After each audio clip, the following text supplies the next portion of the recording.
ये ज्ञान ऐसा ज्ञान है, एक दिया हजार हजार दियों को जलाएगा। ये बंदी छोड़ का ज्ञान ऐसा है। ये जीव ब्रह्म से परे का ज्ञान है भाई। कोई गलती से इसको जीव और ब्रह्म का ज्ञान ना समझ ले कि ब्रह्म ज्ञान ही कबीर साहब का ज्ञान है। बिल्कुल नहीं। कबीर साहब कहते हैं ब्रह्म बड़ा की जहां से आया, वेद बड़ा की जिन निर्माया, ई मन बड़ा की जही मन माना, और राम बड़ा की राम ही जाना।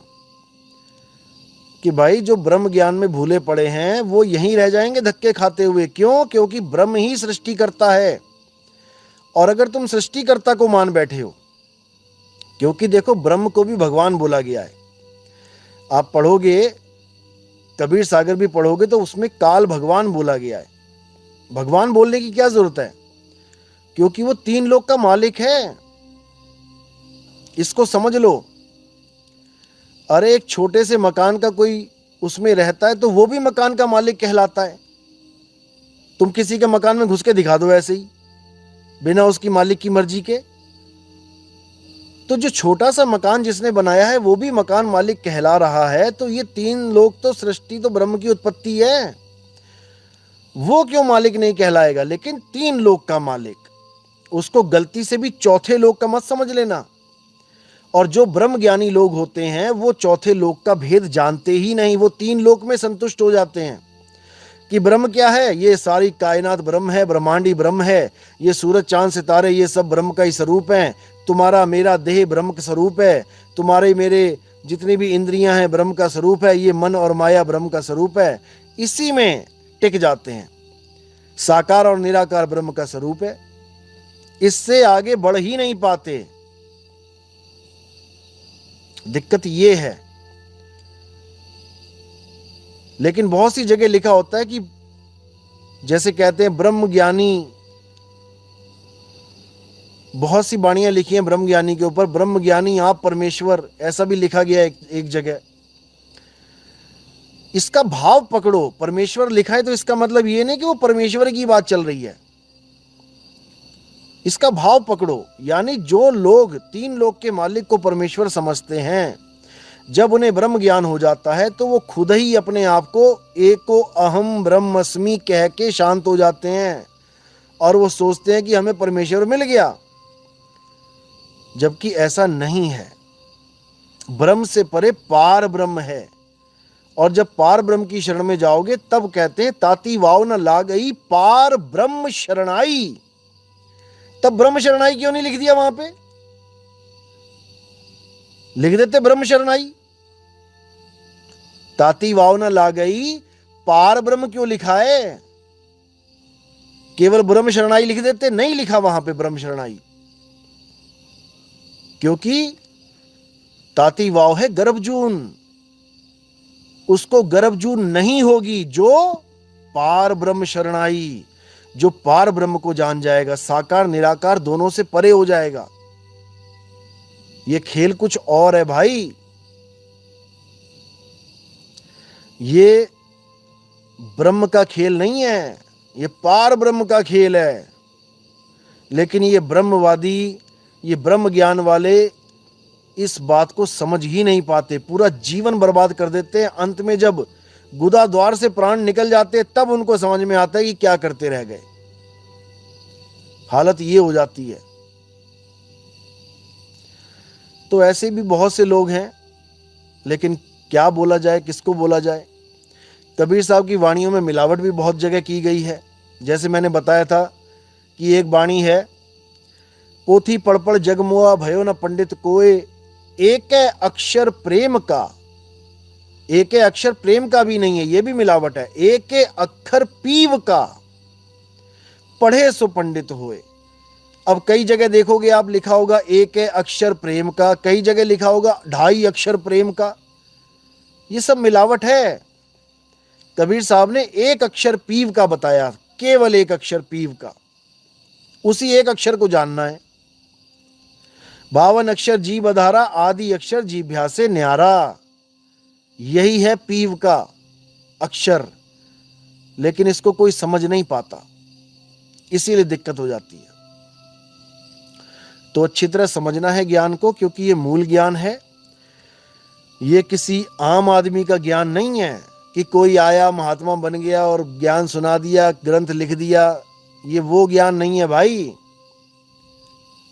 ये मूल ज्ञान है, जिसके लिए कबीर साहब ने बोला धर्मदास जी को, धर्मदास मेरी लाख दुहाई और मूल ज्ञान बाहर ना जाई, मूल ज्ञान बाहर जो पढ़ी और बिचली पीढ़ी हंस न तरही, मूल ज्ञान तब लग छुपाई।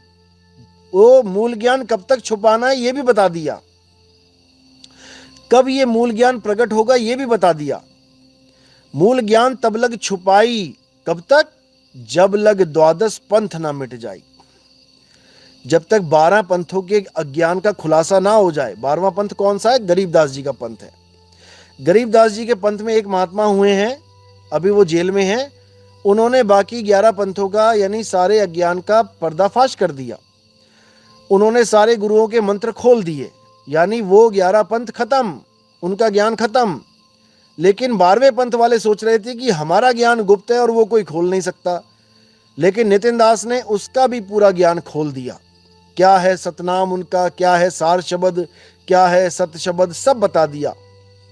तो वहां पर 12वें पंथ का भी अज्ञान का खात्मा हो जाता है। मूल ज्ञान तब लग छुपाई जब लग द्वादश पंथ ना मिट जाई। द्वादश पंथों का ज्ञान खुल गया। ये ओम कलियम हरियम शरियम सोहम सत्यम ये नहीं जपना है, पता लग गया। अब 13वें पंथ का ज्ञान शुरू होगा, इसी को मूल ज्ञान कहते हैं। लेकिन लोगों की समझ में नहीं आता, लोग फंस जाते हैं ब्रह्म के चक्कर में कि ब्रह्म ही सब कुछ है। कोई कहता है जीव ही सब कुछ है। लड़ रहे हैं, जीववादी ब्रह्मवादी दोनों झगड़ा कर रहे हैं, दोनों लड़ रहे हैं आपस में। को समझना है, जीव और ब्रह्म से ऊपर उठ जाना है। ब्रह्म अवस्था भी अविनाशी अवस्था है, ऐसा नहीं है कि ब्रह्म का नाश हो जाता है। अरे जीव तक का नाश नहीं होता, ईश्वर अंश जीव अविनाशी। जैसे यहां लिखा है कि ब्रह्म ज्ञानी सद जीवे नहीं मरता। गुरु जी इसका अर्थ क्या है? इसका मतलब यही है कि जो ब्रह्म ज्ञान को भी प्राप्त होता है वो भी अमर ही है। सब कुछ अमर है, लेकिन मुक्ति नहीं मिलेगी। दोबारा सृष्टि बना के दोबारा ब्रह्म जीव अवस्था में आ जाता है। अभी मैं जो स्टेटस लगा रहा हूं, जिसमें ब्रह्मा विष्णु महेश जी की उत्पत्ति के बारे में बताया जा रहा है कि ब्रह्म, वहां साकार ब्रह्म दिखा रखा है, निराकार ब्रह्म नहीं बोलेगा। निराकार कैसे बोलेगा? तो साकार ब्रह्म कह रहे हैं कि हे ब्रह्मा, हे विष्णु, हे शंकर जी, मैं ही सृष्टि रचना करते वक्त आप तीनों को प्रकट करता हूं और ये सृष्टि खत्म करने पर आप तीनों को खुद में समेट लेता हूं। बिल्कुल क्लियर स्टेटस पे लगा रखा है। तो है तो ब्रह्म भी अविनाशी, लेकिन मुक्त नहीं है। मुक्त कौन है? पार ब्रह्म परमेश्वर। बस इसको समझ जाओ। जेबी छाबड़ा, गुरुजी सब ज्ञानी बन गए, ध्यानी कोई नहीं बनता। बिल्कुल सही बात है। और ये ज्ञानी भी कहां से बने हैं? ये सब हमारे सत्संग सुन सुन के दिन रात इन्होंने हमारे सत्संग सुने लॉकडाउन में, उसके बाद भी। और अब ये सोचते हैं हमें ज्ञान हो गया, हम ज्ञानी बन गए। अरे भाई, सुनी सुनाई बात दोबारा बोल देने से कोई ज्ञानी नहीं हो जाता। ज्ञानी वो होता है जो अपना अनुभव ज्ञान शेयर करे, अपने अनुभव से बोले। हमने जितनी वाणियां खोली हैं सत्य शब्द से खोली हैं, अनुभव के शब्द से खोली हैं। नहीं तो मैं भी लग जाता कि यहां देखो शब्द लिखा है, ये मंत्र है। लोग शब्दों को मंत्र मान बैठे हैं। और साहिब कह रहे हैं शब्द शब्द बहुअंतरे, सार शब्द मत लीजिए। कहें कबीर जहां सार शब्द नहीं, दृग जीवन सो जीजे। धिक्कार है उस जीवन पे। तो इसको समझ लो, ब्रह्म ज्ञानी को भी परमेश्वर बोला गया है, लेकिन वहां भाव कुछ और है। क्या ब्रह्म ज्ञानियों की पूजा नहीं हो रही है? क्या ब्रह्म ज्ञानियों को भगवान बना के पूजा नहीं जा रहा क्या? उसका भाव यह है कि ब्रह्म ज्ञानी किसी की पूजा नहीं करता, वो खुद ही ब्रह्म हो जाता है। ब्रह्म ज्ञानी आप परमेश्वर, उसके लिए कोई अलग परमेश्वर नहीं होता, वो खुद ही अहम ब्रह्मस्मि, मैं ही ब्रह्म हूं कह के शांत हो जाता है। लेकिन पार ब्रह्म क्या है? गुरु ग्रंथ साहब में बोला गया है, ब्रह्म मही जन, जन मही पार ब्रह्म। तीनों भेद खोल दिए यहां पे, तीनों की अवस्थाएं लिख दी। ब्रह्म माही जन और जन माही पार ब्रह्म। तो यहां ब्रह्म माही जन, जन माही ब्रह्म क्यों नहीं लिखा? इतनी अकल मोटी है इन लोगों की। ये जो YouTube पे बना रहे हैं कि ब्रह्म ही आत्मज्ञान है, आत्मा और ब्रह्म एक ही है। अरे भैया एक नहीं है।